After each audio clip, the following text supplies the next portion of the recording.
Selamat siang pemirsa.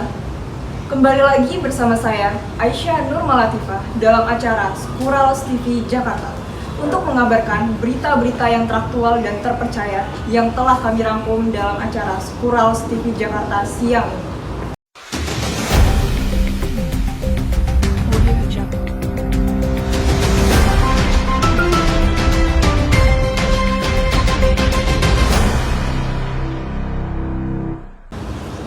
Pemirsa Skuralos TV Jakarta, di sebuah sekolah di kota Jakarta Utara, tepatnya di SML 92 Jakarta, terdapat beberapa siswa yang terpergok merokok di area lingkungan sekolah. Contohnya, di toilet siswa. Para siswa yang ketahuan merokok tersebut berjumlah sekitar 7 orang. Siswa tampak takut ketika guru mereka datang memergoki. Ketika ditanya oleh sang guru, para siswa hanya diam dan tidak berani menjawab karena takut terkena sanksi.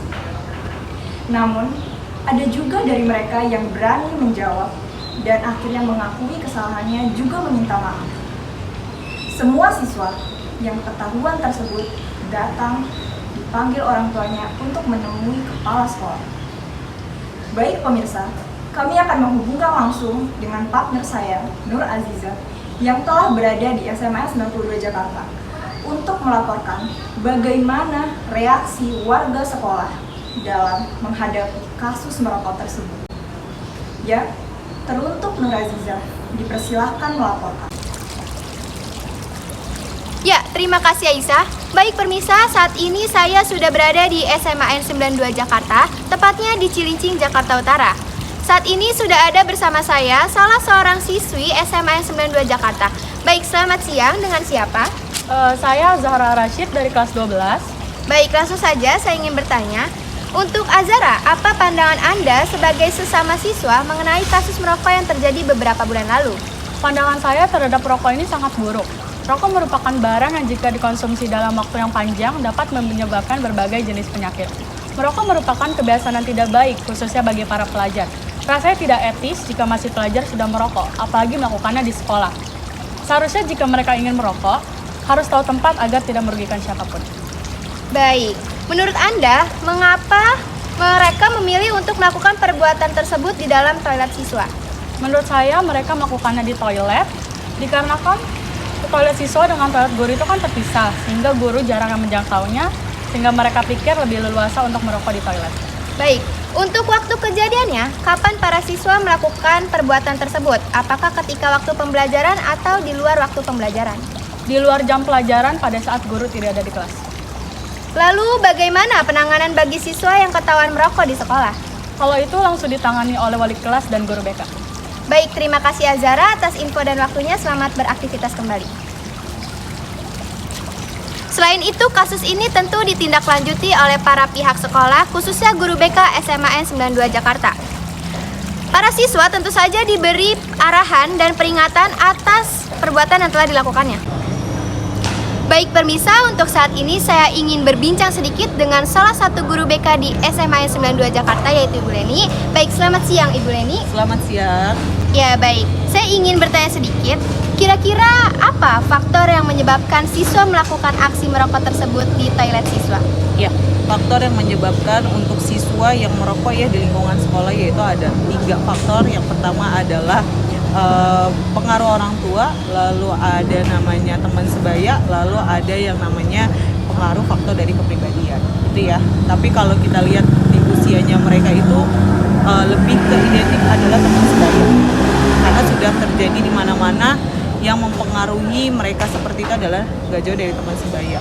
Dari pengaruh teman sebaya itu berbagai fakta mengungkapkan bahwa semakin banyak dia teman atau remaja yang merokok, maka semakin besar kemungkinan teman-temannya juga mengikuti merokok, seperti itu. Baik, untuk itu selanjutnya apa pandangan Ibu sebagai guru BK mengenai kasus merokok yang terjadi beberapa bulan lalu? Ya, dari kejadian, dari kasus ataupun permasalahan yang terjadi di lingkungan sekolah itu kita selalu bekerja sama dengan sekolah dan orang tua ketika ada beberapa anak yang melakukan atau melanggar peraturan lingkungan sekolah seperti itu. Jadi artinya kita ada pekerja sama antara orang tua dengan pihak sekolah. Ya, baik Ibu. Kira-kira berapa persen Ibu siswa yang terlibat dalam kasus merokok tersebut? Ya lumayan banyak ya, banyaknya juga nggak terlalu banyak persenannya. Dan itu pun juga terjadinya untuk di tingkat SMA itu nggak jauh untuk yang namanya kelas 10, kelas 11, dan kelas 12. Bagaimana sekolah menindaklanjuti kasus tersebut agar para peserta didik yang melakukannya merasa jera? Ya, yang sudah untuk penanganan kasus ya, untuk guru BK. Biasanya penanganan kasus itu yang kita lakukan adalah setiap sekolah memiliki peraturan tata tertib yang sudah tertera di lingkungan sekolah. Ketika ada yang kena permasalahan tersebut, yakni guru BK bekerja sama dengan orang tua, yaitu kita panggilan orang tua beserta anak tersebut, dan kita sudah membuat sanksi ya, artinya sanksinya itu kita membuat surat pernyataan yang isinya dia tidak akan mengulangi kembali, gitu kan? Ya mungkin seperti itu yang bisa Ibu berikan. Ya, baik Ibu. Baik, terima kasih Ibu atas waktu dan infonya. Ya, oke baik permisah. Inilah beberapa perbincangan saya dengan beberapa narasumber di SMAN 92 Jakarta ini. Kami berharap agar kasus dalam lingkup siswa ini tidak terulang kembali. Dengan demikian yang dapat saya sampaikan, saya Nur Aziza melaporkan langsung dari SMAN 92 Jakarta, kembali ke studio. Baik, terima kasih Nur Aziza atas laporannya. Ya pemirsa, demikian berita yang bisa kami sampaikan. Saya, Aisyah Nurmul Latifah, pamit undur diri dari hadapan Anda sekalian. Selamat siang dan sampai jumpa.